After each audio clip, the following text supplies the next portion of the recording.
Elsie Paroubek was born in Chicago in 1906. Her parents, František and Karolina, had migrated to the USA from Eastern Bohemia, which at the time was part of the Austria-Hungary Empire. Before anyone knew her name would echo through old crime archives, little Elsie Paroubek was simply a bright, cheerful girl posing with her favorite doll. No one suspected that this innocent photograph would become the centerpiece of one of America's earliest and most unsettling missing child mysteries. Her disappearance stunned Chicago, baffled investigators, and left a haunting legacy that still chills anyone who studies the case today, especially when they look back at that photo and realize what came next. Elsie's doll, a photo revisited. Decades after Elsie Paroubek's disappearance and the tragic recovery of her body, historians, archivists, and true crime enthusiasts began returning to the photograph that had haunted Chicago in 1911. We'll get to the full story in a while. The image of a smiling 5-year-old clutching her doll was no longer just a newspaper artifact. It had become a window into the past, a silent witness to a story of innocence lost. After 100 years, scholars and amateur investigators alike studied it with magnifying glasses, later with high-resolution scans, searching for clues that might illuminate her final hours or at least capture the essence of who she had been. What makes the photograph so arresting isn't just Elsie's expression, though it is mesmerizing in its purity and joy. It's the doll she holds, positioned almost deliberately in her tiny hands, as if the object were more than a toy. Close examination shows the doll's features rendered with unusual care: painted eyes, a subtle smile, and a lifelike posture.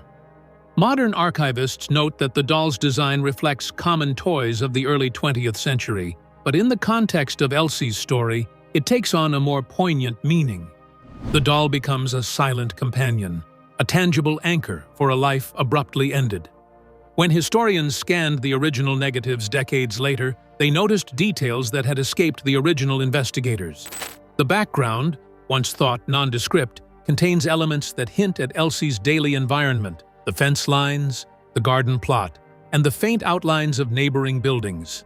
These tiny elements offer context, providing a snapshot of a working-class neighborhood in early 1900s Chicago. Even small details, like the way sunlight falls across her dress or how she grips the doll's arms, tell us something about her demeanor, her comfort, her familiarity, and her inherent innocence. Some modern viewers have noted shadows in the photograph that create a subtle, almost eerie effect, but these are consistent with natural lighting of the period rather than anything supernatural. Yet, the effect is undeniable. The longer you look at the photo, the more it draws you in, as if inviting the observer to imagine the moments just before tragedy struck.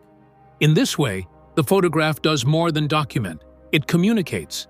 It captures a fleeting, fragile instant of life, frozen forever. Beyond historical analysis, the photograph has also served as a teaching tool.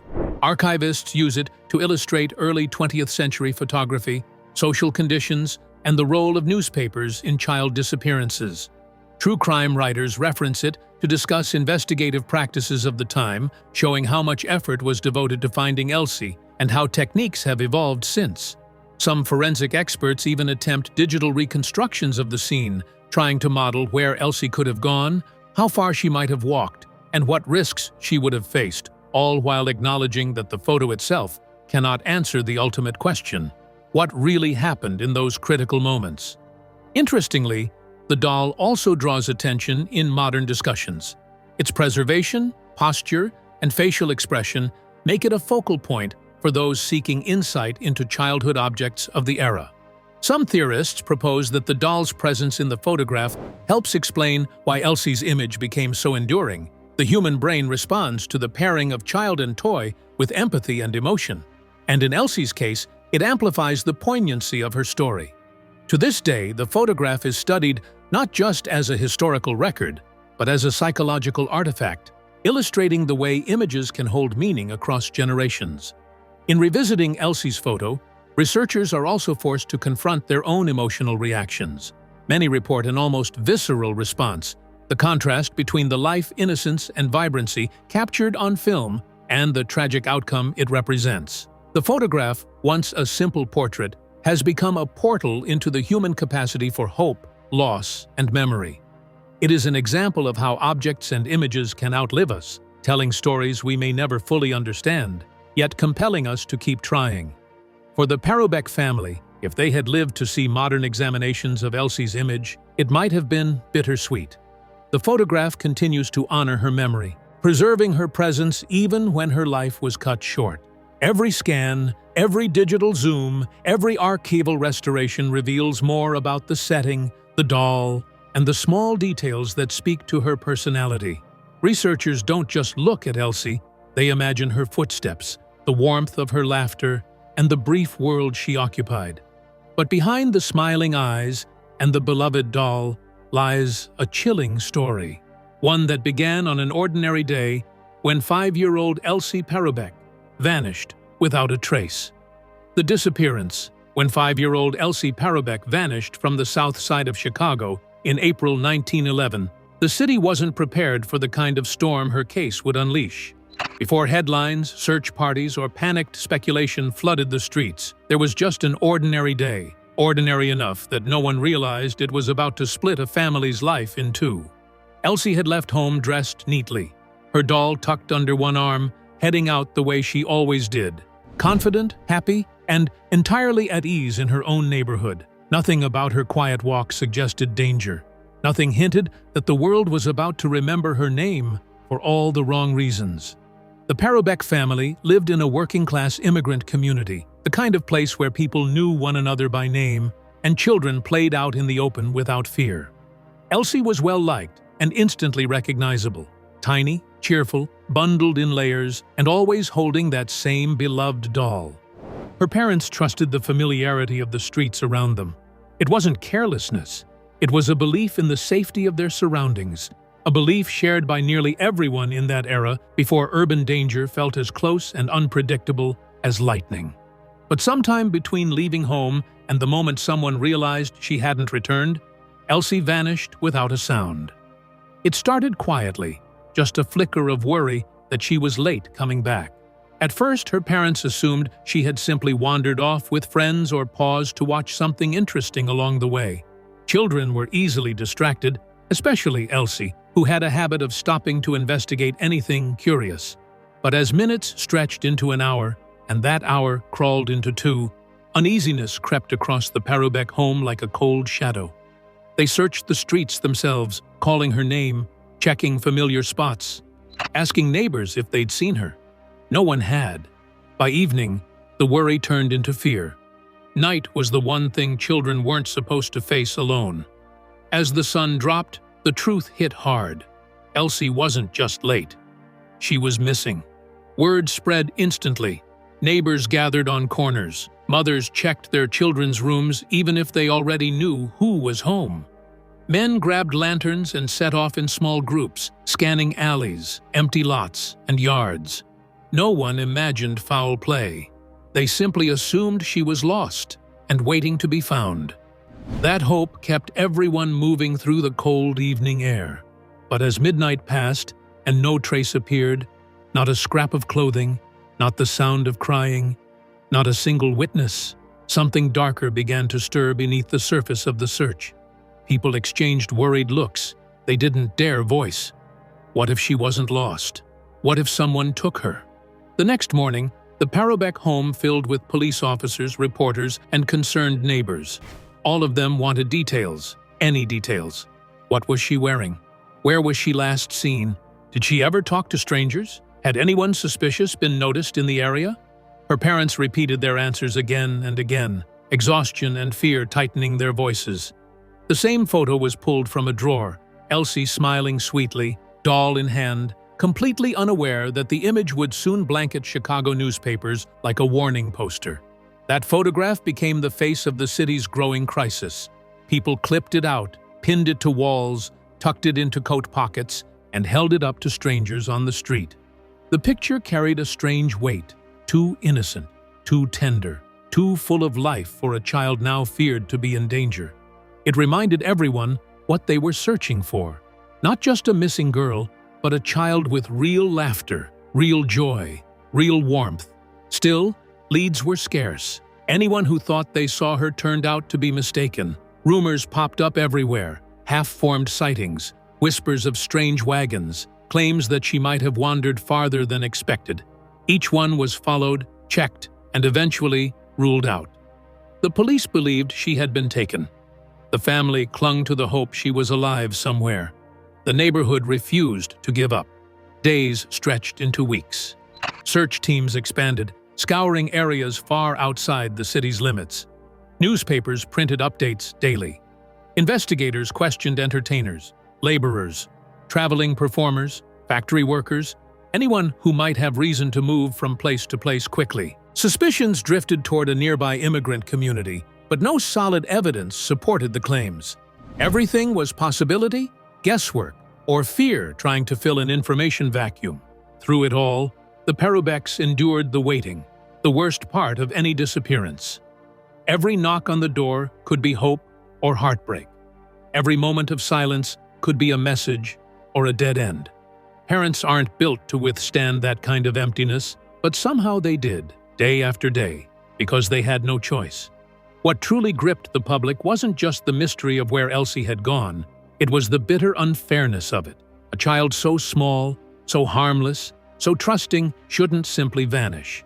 People who had never met her felt protective over her, as though the city itself had failed her. That collective guilt fed the determination to find her, and it turned her disappearance into a story that reached far beyond Chicago. And yet, despite the searching, the shouting, the hope, and the constant movement of thousands of helping hands, Elsie did not return. No one saw her walking. No one heard her calling. No one came forward with a confession or a clue that finally broke the silence surrounding her last steps. The city kept looking anyway, because when a child disappears, hope becomes the only thing left to hold on to, even when it hurts. And just when the city thought it had exhausted every lead, the investigation took a turn no one was prepared for. The first stages of investigation. Once it became clear that Elsie hadn't simply wandered off, the Chicago police launched one of the most intense and far-reaching investigations the city had ever seen. What began as a neighborhood search exploded into a full-scale hunt involving officers, detectives, journalists, volunteers, and entire communities who felt personally responsible for finding the missing 5-year-old. But the investigation didn't start with momentum. It started with confusion. The first challenge was painfully simple. No one had seen anything. Not a neighbor, not a passerby, not a single child. This baffled investigators. Children don't just disappear in broad daylight without noise or struggle, but that's exactly what the early reports suggested. Detectives interviewed every household on and around Elsie's stretch of the street, hoping someone had noticed a stranger, or an argument, or a wagon stopping where it shouldn't. The answers were always the same. I saw nothing. I heard nothing. It was the kind of silence that didn't make sense, and the longer it went on, the more unsettling it became. Still, the police worked methodically. They retraced Elsie's usual walking routes, examined the empty lots she occasionally passed, and questioned shopkeepers who might have seen her earlier that day. They paid special attention to anyone who looked out of place, any vehicle that passed through at odd hours, and any worker who happened to be in the area. But with no eyewitnesses and no signs of a struggle, the investigation felt like trying to grab smoke. Then came the rumors. Chicago in 1911 was a city full of working immigrants, traveling performers, laborers, and people constantly on the move. It didn't take long before whispers began to circle around a particular group, traveling performers and entertainers who had reportedly been seen near the area not long before Elsie vanished. Some residents swore they noticed a wagon that didn't belong, or music drifting from a camp where strangers gathered. The police followed these leads because they had little else to go on, and while some tips came from fear and prejudice rather than facts, detectives couldn't afford to dismiss anything outright. Officers visited nearby camps, questioned performers, checked wagons, and asked dozens of people if they'd seen a girl matching Elsie's description. Some of the visitors were confused by the sudden attention, others were offended. But none seemed to know anything. No suspicious clothing was found, no doll, no footprints, nothing to indicate a child had been there at all. Still, the idea stuck. And because people needed someone to blame, the rumor sharpened into a theory. Elsie had been kidnapped.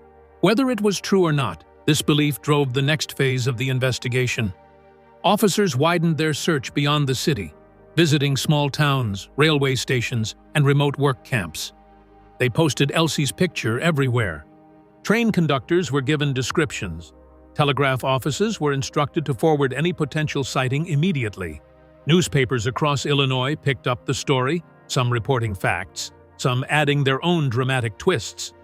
The public hung onto every update, feeding on hope and fear in equal measure. It wasn't long before the case became national news. Detectives received letters from faraway cities claiming someone had seen a child who looked like Elsie. One man insisted he saw a little girl crying near a station. Another claimed a girl with a doll had been spotted on a passing train. Investigators chased each lead tirelessly, often traveling miles only to discover the child in question was someone else's daughter, alive and well. Every wrong lead stung, but it kept the search alive. Meanwhile, the Paroubek home turned into a center of constant activity. Officers came and went. Neighbors brought food. The family barely touched. Reporters tried to talk to Elsie's parents, hoping for quotes or emotional reactions. But what could her parents say? They were living in a nightmare of waiting, helpless, drained, and spinning through every possible scenario. They kept repeating the same details: what Elsie wore, how she smiled, where she liked to walk, because the police needed consistency, and because repeating these facts made them feel like they were still holding on to her. As days passed, detectives developed two competing theories. The first, she was taken quickly by someone who knew how to avoid attention. The second, she had wandered farther than expected and met with an accident somewhere out of sight. To test the second theory, officers searched deeper into wooded areas, riversides, abandoned structures, and long stretches of road. They used boats to comb waterways and asked factory workers along the outskirts to check every corner of their properties. Nothing surfaced, so they turned back to the kidnapping theory. Police questioned people with criminal histories, checked records for similar cases, and looked for anyone who had left town abruptly. They also investigated anyone who had been reported behaving strangely around children. Some potential suspects were interrogated harshly by early 1900s standards, but none provided useful information. Not a single confession, not even a suspicious slip. What struck investigators hardest was the lack of ransom demands. Most kidnappings of the time, rare as they were, involved money. But the Paroubeks never received a letter, never got a phone call, never heard a single word from someone claiming to have their child. That alone made the case even more mysterious. Meanwhile, Elsie's photograph kept circulating. It was a gentle image, almost too soft for the grim search it had become part of. Detectives kept it in their pockets.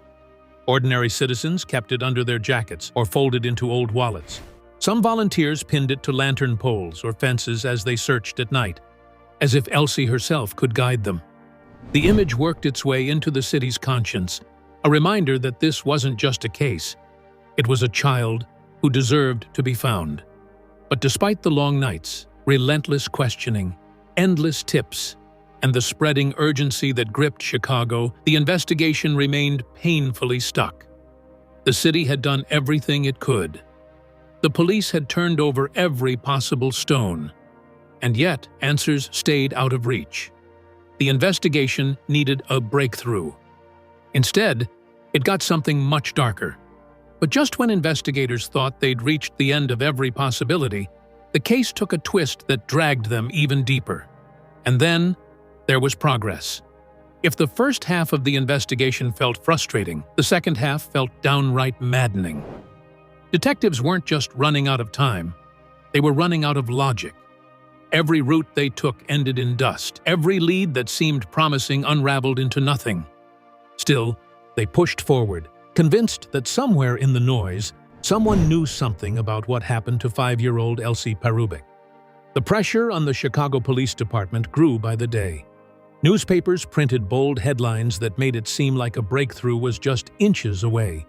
even when detectives privately admitted they were dealing with one of the strangest disappearances they'd ever seen. The public wanted answers. The Paroubeks needed answers.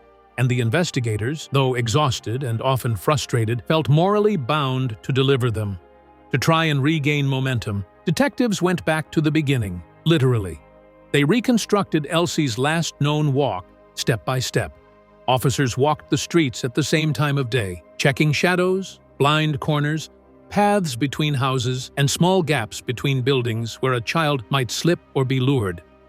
They measured distances, talked to residents again, and checked the routines of every person who lived or worked along her usual route. Nothing changed, no new detail emerged. It was as if Elsie had stepped off the map.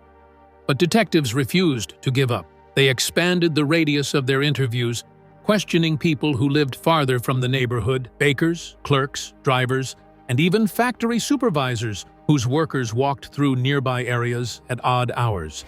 They wanted any scrap of information, a child's cry, a strange wagon, a figure lingering too long. Most responded politely, some responded angrily. A few admitted they were tired of hearing about the case entirely, but no one had anything helpful to offer. Then came the letters. Not ransom demands, those never came, but tips, guesses, accusations, confessions, and rambling statements from strangers who claimed they knew where Elsie was. Some believed she'd been abducted for labor. Others claimed she'd been taken by a traveling group that roamed the Midwest. A few letters were clearly written by people desperate for attention, insisting they had seen a girl who did not exist in a place they had never visited. Detectives sifted through every message anyway, because the alternative, ignoring a real lead, was unthinkable. Among the chaos, one particular theory began gaining traction. Several witnesses, none from Elsie's neighborhood, claimed they'd seen a girl who looked like her in the company of a group of travelers who moved from town to town performing small shows. The performers denied everything, but the rumors spread like wildfire. Soon, everyday citizens began reporting similar sightings, every one of them slightly different. Some insisted the girl was crying. Others said she looked content. Most descriptions didn't even match Elsie's appearance. Still, the police checked every single claim. Detectives followed this trail across multiple towns, riding trains, interrogating performers, and searching camps. But each visit ended with the same dull conclusion: no evidence, no Elsie, no explanation. Meanwhile, the press started shaping its own narrative, and it wasn't always kind. Some newspapers hinted at incompetence within the investigation. Others leaned into sensational angles, describing shadowy kidnappers and dangerous wanderers who preyed on children. The public ate up every word, which only fueled more pressure for the police to find answers fast. But pressure didn't produce clarity. Detectives turned to harsher investigative tools: interrogations, surveillance, confidential informants.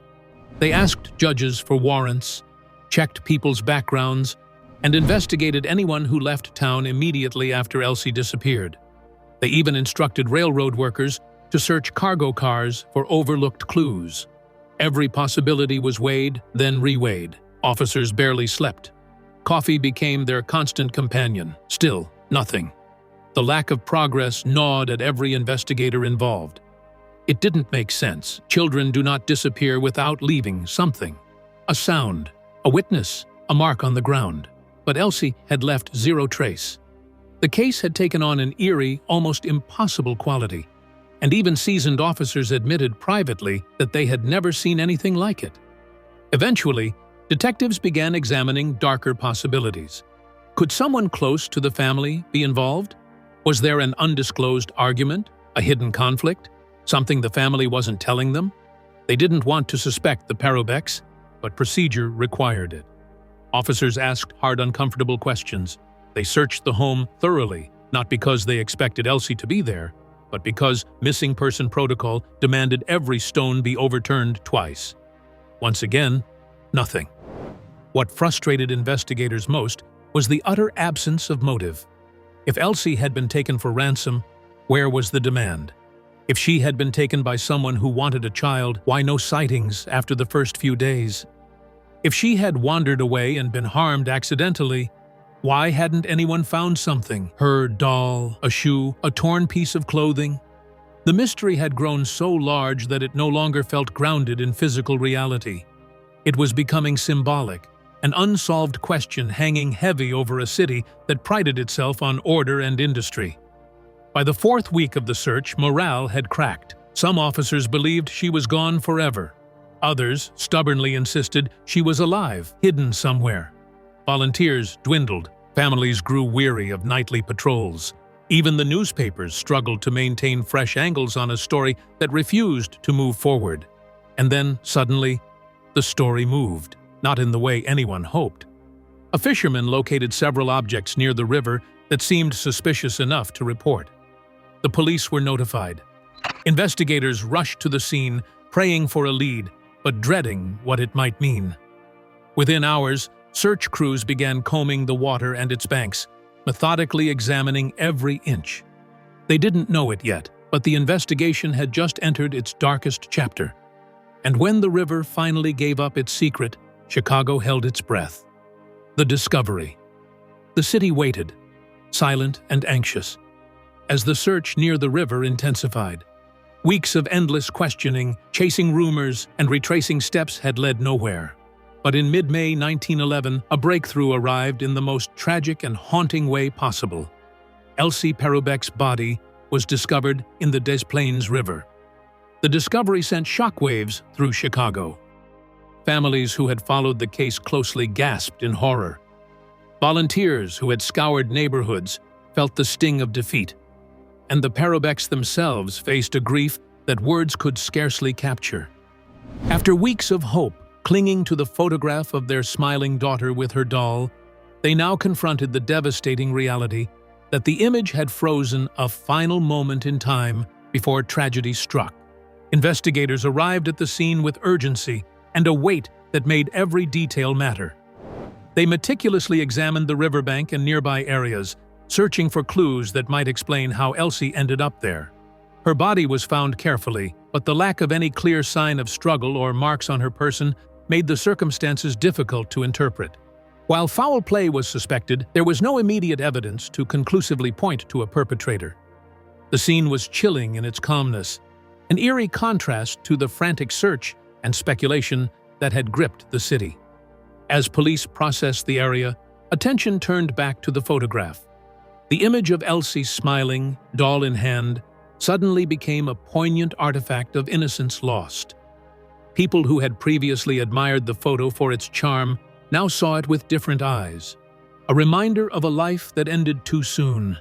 Historians and investigators alike noted how the doll, previously thought of as a playful companion, now carried a silent weight. In the weeks after Elsie's body was recovered, the photograph was circulated even more widely, used in newspapers, memorials, and as a cautionary tale for families across the country. Despite the tragedy, the investigation did not end with the discovery. Police continued to search for leads, interrogating individuals previously overlooked.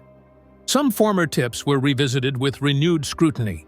A few witnesses claimed they had seen suspicious figures near the river in the days leading up to Elsie's disappearance, but nothing concrete emerged. The Paroubeks, already shattered by loss, were drawn into these inquiries, offering what small details they could remember from the last days of Elsie's life. Every scrap of information was examined, but the answers remained frustratingly elusive. The community's reaction to the discovery was profound. Residents who had watched the investigation unfold rallied around the Paroubeks with sympathy and quiet mourning. The city recognized that Elsie's story was not just about a missing child. It was about vulnerability, innocence, and the fragility of daily life in an urban environment where even familiar streets could hold danger. Newspapers printed memorials, poems, and editorials, all emphasizing the tragedy and calling for greater vigilance in protecting children. The image of Elsie with her doll became a lasting symbol not just of what had been lost, but of the urgency and human cost behind each missing child case. For the Paroubeks, there was no closure, only a mix of heartbreak and faint relief. Their daughter's fate was confirmed, yet the why and how remained unanswered. Some speculated about accidental drowning, others about abduction, but no conclusive determination ever surfaced. The investigation would remain officially unresolved, yet the city's attention and grief ensured that Elsie would not be forgotten. Even today, the photograph of Elsie Paroubek holding her doll resonates with viewers. Modern historians and true crime enthusiasts continue to study it, trying to glean clues that might explain the mystery. The doll, once a simple toy, now carries a historical weight. It is a symbol of innocence, vulnerability, and the haunting passage of time. Every detail, the way Elsie clutched it, the expression frozen on her young face, the background shadows of the photograph is scrutinized for hints, context, and understanding. Though decades have passed, Elsie's smile and her doll still whisper a story the world can't forget. Subscribe for riveting stories like this in the channel.